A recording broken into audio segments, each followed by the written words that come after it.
Hey what's up guys, welcome to my channel. आज हम react नहीं करने वाले, मीम नहीं देखने वाले।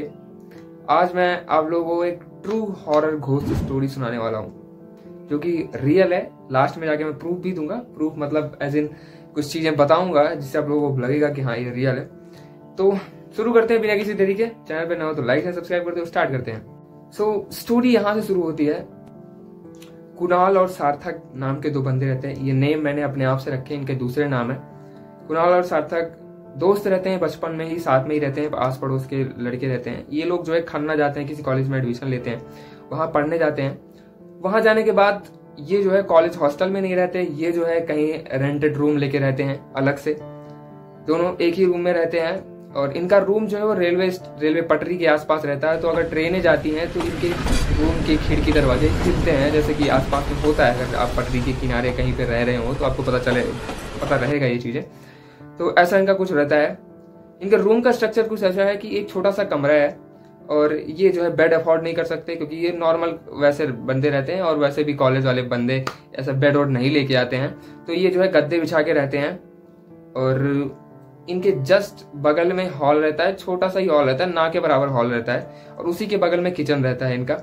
इनका जो बाथरूम है वो जो है गेट से बाहर निकल के बाहर की तरफ है और ये इनका कुछ पूरा रूम का स्ट्रक्चर है।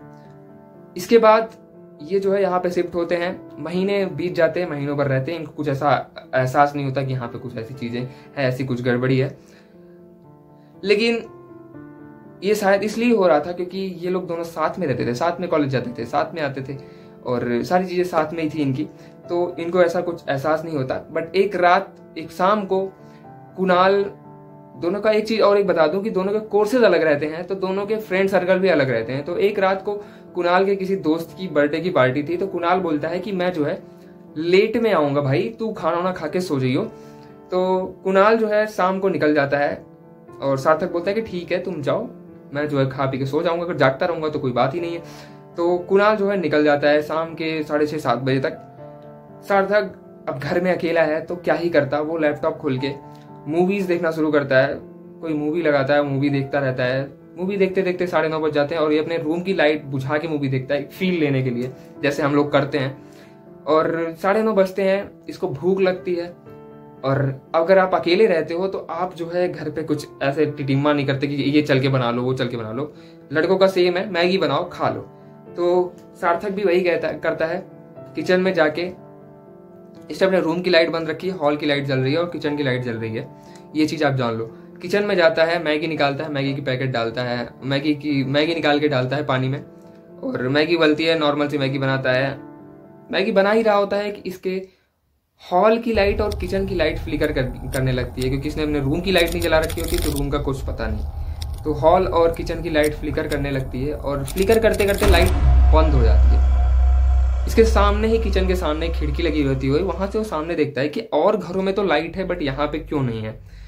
तो इसको थोड़ा सा होता है। बट अब रात का समय था, ये नीचे जाके अब चीजें सही नहीं करना चाह रहा होता। तो ये जो अपने मोबाइल का फ्लैश, जेब से फोन निकाल के मोबाइल का फ्लैश जलाता है और मैगी बना रहा होता है। और मैगी बनाते टाइम इसको थोड़ा सा लगता है कि इसके पीछे कोई इसको घूर रहा है। This is true guys. इसको लगता है कि इसके पीछे कोई घूर रहा है। ये पीछे मुड़ के देखता है, गेट की तरफ, हॉल की तरफ देखता है। हॉल पे लगता है इसे कोने पे कोई बैठा हुआ है एंड वहां पे कोई नहीं होता। फ्लैश ये चलाते देखता है, वहां पर भी कोई नहीं होता। एंड अगेन इसको वही चीज लगती है कि इसके किचन में रैक पे कोई बैठ के इसको घूर रहा है। एंड गूज बम्स आ रहे हैं मेरे को, मैंने ये पढ़ रखी है फिर भी। और ये देखता है कि रैक पे इसको कोई बैठ के घूर रहा है। फिर से फ्लैश चलाता है, फ्लैश नहीं दिखता, वहां पे कोई भी साया वाया नहीं दिखता। ये अपना मैगी बनाता है, सोचता है कि ऐसे ही भ्रम होगा क्योंकि अंधेरा है तो यहाँ पे लगता होगा। और ये मैगी बना के अपने कमरे में जाता है। कमरे का दरवाजा जैसे ही खोलता है, कमरे में देखता है इसके लैपटॉप की जो स्क्रीन है वो फ्लिकर करती होती है। सेम जैसे बल्ब था वैसे इसकी लैपटॉप की स्क्रीन फ्लिकर कर रही होती है। अब इसको लगता है थोड़ा सा डर, क्योंकि एक साथ सारी चीजें फ्लिकर नहीं करेंगी। रूम की लाइटें और लैपटॉप की स्क्रीन ऐसे कैसे कर सकती है कि दोनों फ्लिकर करे। तो इसको थोड़ा सा लगता है डर। अब डर के मारे ये जो है लैपटॉप बंद करता है, फ्लैश ऐसे रखता है और ऊपर की तरफ लाइट जलती रहती होती है, और बगल में ही मैगी रखता है। मैगी भी खाता नहीं है, छोड़ देता है। मैगी खाने का इसका मन नहीं होता, ये लेट जाता है और जैसे सारे लोग करते हैं हनुमान चालीसा पढ़ता है, पढ़ ही रहा होता है। जो हनुमान ज्ञान गुण सागर ऐसे ही कर ही रहा होता है। इसको फिर से लगता है कि इसके कमरे में कोई इसको घूर रहा है, कोने में कहीं से इसको कोई घूर रहा है। ऐसा करते करते तकरीबन रात के 10:30-11 बज रहे होते हैं। एक सोने की कोशिश ही कर रहा होता है कि दरवाजे पर ठक ठक की आवाज आती है। इसकी फटके चार हो जाती है। अपनी लैंग्वेज में बोले तो इसका जो है थोड़ा सा दिक्कत होने लगती है। इसको लगता है ये कौन है, इतनी रात में कौन है। फिर इसको याद आता है अचानक से कि हाँ कुणाल भी बाहर गया होगा, कुणाल हो सकता है। तो ये फ्लैश अपना चला के छोड़ के रखा हुआ होता है। डरते डरते बाहर जाता है, गेट खोलता है। गेट खोलने के बाद देखता है कि कुणाल है। कुणाल घर के अंदर आता है। इसको डरा देख के कुणाल पूछता है कि भाई क्या हुआ सार्थक, क्या ऐसी चीज हुई जिससे तू इतना डर गया है। जो है सार्थक सारी चीजें कुणाल को बताता है कि ऐसे ऐसे हुआ है भाई, जब से तुम गए हो तब से मतलब 1-2 घंटे के बाद से मेरे को लग रहा है कि जैसे मेरे को कोई घूर रहा है, मेरे पीछे कोई खड़ा है, इधर कोई पंखे की तरफ देख रहा है, कहीं इधर है। तो ये चीजें सुन के कुणाल भी थोड़ा सा डरता है और बोलता है कि कोई बात नहीं, अभी हम सोते हैं, सुबह चल के देखेंगे क्या क्या चीजें हैं और लाइट भी बनाएंगे सुबह चल के। और ये करने के बाद वो लोग जाके बिस्तर पे लेट जाते हैं। लेटने के बाद अब कुणाल सार्थक को थोड़ी सी राहत होती है क्योंकि उसके साथ कुणाल रहता है। तो लेटने के बाद ये सोने की कोशिश करते हैं। सार्थक सोने की कोशिश करता है, ये लोग थोड़ा सा नींद में जाते हैं। सोते सोते रात के तकरीबन 2:30 या 3 बज रहे होते हैं। अचानक से इसकी नींद खुलती है। ये ऐसे कुछ लेटा हुआ होता है, ना इस करवट में ना इस करवट में लेटा हुआ, ऐसे लेटा हुआ होता है और इसके सामने यहाँ कोने पर यहाँ पर पंखा होता है।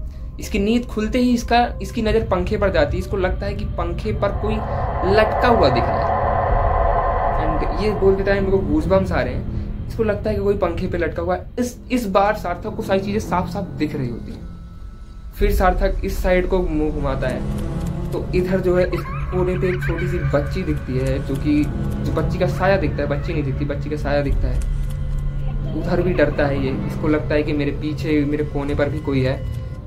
ये सब देखने के बाद सार्थक कुणाल की तरफ मुंह करता है। कुणाल इस साइड सो रहा होता है, कुणाल की तरफ मुंह करता है और कुणाल से बोलता है भाई भाई कुणाल 2 बार बोलता है ये बोलता है। सार्थक बोलता है भाई मेरे को दीवार के कोने पर एक बच्ची का साया दिख रहा है और पंखे पर कोई बैठा हुआ दिख रहा है। कुणाल बोलता है चुप हो जा भाई, सुबह इन चीज़ों के बारे में हम बात करेंगे। पिछले 1.5 घंटे से मैं यही देख रहा हूँ। ये सुनने के बाद सार्थक की और फटती है एंड कुणाल पिछले 1.5-2 घंटे से जाग रहा होता है और ये चीजें देख के वो मतलब फील कर रहा होता है कि क्या चीजें हैं ऐसी। अब कैसे कैसे करके हनुमान चालीसा पढ़ के कैसे करके ये लोग रात भर बिताते हैं। कैसे रात में तो इनको नींद आई नहीं, सुबह जैसे ही होती है नीचे की तरफ भागते हैं एंड नीचे जो उनके मकान मालिक रहते हैं, बूढ़े से रहते हैं, दादाजी टाइप, उनके पास जाते हैं। कुणाल और सार्थक दादाजी को सारी बातें बताते हैं कि इनके साथ रात में क्या हुआ। ऐसे ऐसे साये दिख रहे थे, खिड़कियों पर भी साये दिखे इनको, बहुत सारी चीजें ऐसी ऐसी चीजें हुई। दादाजी ये सुनकर बोले बेटा अब मैं तुमको क्या बताऊं, ऐसा हमको कभी नहीं फील हुआ बट लोग यहाँ के आसपास के वो बोलते हैं कि उनको भी रात में कभी कभी अगर वो अकेले रहते हैं तो उनको साये दिखते हैं। ये तब से हो रहा है। सन 1998 में यहाँ पे एक रेल डिजास्टर हुआ था, जो कि आप लोगों को अगर नहीं पता होगा तो आप लोग अगर सर्च करेंगे गूगल पे, इंटरनेट पे सर्च करेंगे तो आपको पता चल जाएगा। खन्ना रेल डिजास्टर के नाम से आप सर्च करेंगे। तकरीबन 2500-2600 पैसेंजर रहते हैं, जिनमें से 212 लोग शायद मरते हैं, 212-13 लोग मर जाते हैं। तो यही चीज रहती है। दादाजी बोलते हैं कि तब से ऐसा हो रहा है, तब से लोग बोलते हैं कि वही जो मरे लोग हैं वही जो है यहाँ पे आके कुछ चीजें ऐसे डराते हैं। ये सुनने के बाद कुणाल और सार्थक ये समझ जाते हैं कि इनके साथ जो हो रहा है ये ऐसे ही नहीं हो रहा था, यहाँ पे कुछ चीजें हैं ऐसी जिसकी वजह से हो रहा था। ये सुनने के बाद कुणाल और सार्थक अपने बैग वैग पैक करते हैं और बोलते हैं कि हमको यहाँ नहीं रहना है अब। ये लोग वहां से शिफ्ट होके हॉस्टल में चले जाते हैं, हॉस्टल में ही रहते हैं। तब से इनके साथ ऐसा कुछ हुआ नहीं, तब से इन्होंने ऐसा कुछ देखा नहीं। हाँ, सार्थक पिछले उसके बाद 1-2 हफ्तों तक बीमार रहता है, उसकी दवाई चलती है, बुखार उखार उसको होता रहता है परमानेंटली, कुछ कुछ दिनों में उसको बुखार होता रहता है। ये चीज़ें थी, ऐसे कुछ चीज़ें उसको हुई थी। बाकी अभी इस समय पे सारी चीज़ें सही हैं।